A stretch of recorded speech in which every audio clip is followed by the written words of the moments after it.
Amis fermiers, amis fermières, bonjour, bienvenue sur Cocotte TV. Aujourd'hui je vous présente un casque qui nous provient de Roccat. Il s'agit du Keve XTD 5.1 analogique.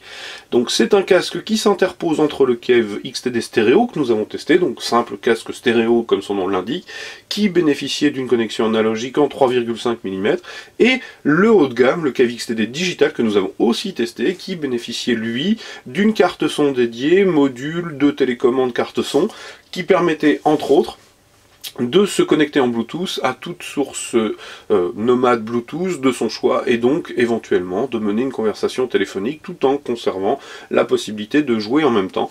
Bref, un casque très intéressant mais haut de gamme, donc assez cher, et afin de satisfaire le porte-monnaie de tout le monde, Roccat propose le Keve XTD 5.1 analogique qui va donner accès à la spatialisation, 5 points ou approchant, puisque vous allez le revoir, on va parler du nombre de membranes par oreille, pour un tarif moindre, puisque nous allons passer cette fois-ci par des connectiques 3,5 mm, et aujourd'hui, sur toutes les bonnes cartes mères, on a ce genre de choses. L'USB qui est à côté n'étant là que pour alimenter le module de télécommande et les différentes diodes qui sont présentes à droite et à gauche sur le casque. Alors, passons de suite au packaging. Le packaging chez Roccat, c'est toujours pareil. Du noir, du bleu, les encarts qui présentent les principaux points caractéristiques, d'autres petits encarts qui les rappellent, encore une fois. Au dos, les explications techniques, à peu de choses près, dans une petite écriture qui fait un petit peu mal aux yeux, mais ça c'est pas bien grave. Sur le bundle, nous avons les clauses de garantie, le guide de l'utilisateur, et c'est plutôt un retour apprécié, les autocollants. On a aussi une énigmatique pièce en plastique, ô combien pratique, puisqu'il est question en fait d'un stand-up qui va permettre de clipser le module de télécommande et donc de l'avoir à portée de main sur le bureau. Le casque en lui-même, bien vous l'avez sous les yeux, c'est un modèle connu, la coque est identique à celle du Keve digital et du stéréo, à quelques exceptions près, notamment du côté des mousses, mais ça on va le reprendre tout à l'heure. Au niveau de la finition, pas de soucis, c'est assez agréable, il n'y a pas de problème, les pièces sont vraiment bien ajustées. Par contre, du côté des matières, c'est toujours le défaut de Roccat, malheureusement, on a du plastique de qualité, mais sensible aux rayures. La preuve en est, c'est qu'il est déjà rayé ici. Alors je trouve que c'est un petit peu dommage, je l'ai déjà testé, ce qui explique la rayure aussi, puisqu'il a déjà vécu un petit peu, mais c'est le défaut de Roccat, c'est-à-dire qu'on a une bonne finition et parfois des choix de matière un peu détonnants, c'est-à-dire que le plastique granuleux, comme celui-ci, est assez sensible, c'est dommage. Pour le reste, ça reste un Keve, il n'y a pas de souci de ce côté-là. Donc, vous le voyez, on a un arceau assez large, badgé Roccat en gros, les réglages sont gradués, ils sont assez fermes, ça fonctionne bien, et on a un bruit de ressort, donc ce n'est pas exclusivement plastique comme on pourrait le penser avec les réglettes intérieures. On a sur l'intérieur un pavé de mousse en 3 parties, recouvert d'un tissu type néoprène, très confortable, c'est un casque vraiment qui se porte assez facilement, il n'y a pas de souci. Les supports d'oreillettes, donc le même plastique, la platine est lisse, avec un soft touch, badgé Roccat Keve d'un côté, et de l'autre aussi, avec une découpe un peu plus spécifique, puisque nous avons la perche de micro, d'ailleurs elle aussi sensible aux rayures, non, c'est une saleté. La coupelle fait appel à une bande de plastique aspect laqué sur l'intérieur, et on retrouve donc, comme je vous le disais, les mousses recouvertes d'un sky de bonne qualité, j'allais dire d'un bon sky, c'est effectivement le cas, et on retrouve ce qui faisait la caractéristique du Keve premier du nom, c'est-à-dire l'oreillette qui fait une sorte d'ouverture et de cavité. Alors, vous allez voir, non, vous n'allez pas le voir, mais je vais vous le dire. Pour le coup, c'est assez déstabilisant quand on pose le casque sur les oreilles parce que ça fait une chambre d'écho, et donc du coup, tous les bruits extérieurs retrouvent finalement une résonance qui s'arrête immédiatement dès que la source sonore se lance. Donc c'est juste un peu déstabilisant au moment où on le met sur les oreilles. Pour le reste, ça n'a strictement aucune incidence au quotidien quand on l'utilise pour écouter. Alors, à l'intérieur, on va retrouver une petite épingle en plastique qui vient plaquer une toile acoustique qui protégera donc les 4 HP, puisqu'on a 4 HP par oreille. Alors la perche de micro, j'allais reposer le casque, j'allais oublier, elle est classique, plastique, caoutchouc pour la modeler, partie aspect laqué, une petite diode, hop, j'étais hors du champ de caméra, pardon, une petite diode sur l'intérieur, diode répétée ici sur une fenêtre circulaire, qui vont donc s'illuminer toutes les deux de bleu à la connexion du casque. On retrouve au bout du câble la fameuse télécommande, donc un peu type talkie-walkie avec un bouton de réglage général qui va permettre de couper ou d'allumer le casque. On retrouve deux boutons curseurs qui vont permettre pour l'un de couper le micro, pour l'autre de modifier le spectre plutôt axé jeu, game ou movies, film, voilà, tout simplement.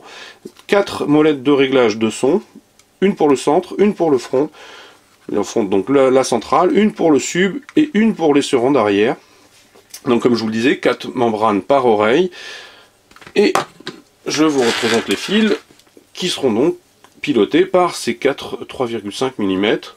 On a vraiment le truc très classique comme sur toute bonne carte mère qui se respecte, voire sur une carte son de qualité. Et l'USB pour alimenter tout ça. Alors au niveau de la technique, bien je l'ai dit, on a 4 HP, c'est un circuit moral de conception fermée. Les centres, le centre, pardon, les latéraux avant, les latéraux arrière proposent une couverture de spectre courant de 20 à 20 000 Hz sur une sensibilité maxi de 115 dB avec 32 ohms d'impédance. Elles sont toutes de 40 mm de diamètre. On a la seule différence fondamentalement qui est sur la membrane qui gère le sub, donc qui s'appelle la Vibration Driver Unit, qui court de 20 à 100 Hz seulement sur un 30 mm et c'est à peu près tout. Au niveau des caractéristiques techniques, 335 grammes de poids, c'est à peu près exact, je crois que je l'ai pesé, c'est à quelques grammes près exact. Donc du coup, on a un casque qui marche pas si mal que ça, qui marche en simple stéréo quand il faut marcher en simple stéréo, et lorsque vous avez possibilité d'activer le 5 points sur la carte mère ou la carte son, qui se comporte en vrai 5 points, enfin en vrai physiquement non, mais en 5 points de casque, c'est-à-dire qu'on a une jolie précision.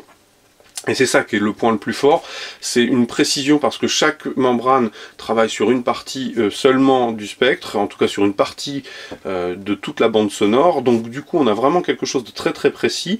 Au niveau de la spatialisation, bah, c'est franchement pas mal du tout. Sur ma scène test, c'est assez bluffant. On a retrouvé ce que je disais par écrit d'ailleurs, on a retrouvé à certains moments les douilles qui tintaient alors que pour autant on se souvenait pas qu'elles tintaient à cet endroit là, comme quoi on peut parfois écouter tellement souvent une scène qu'on en oublie les caractéristiques.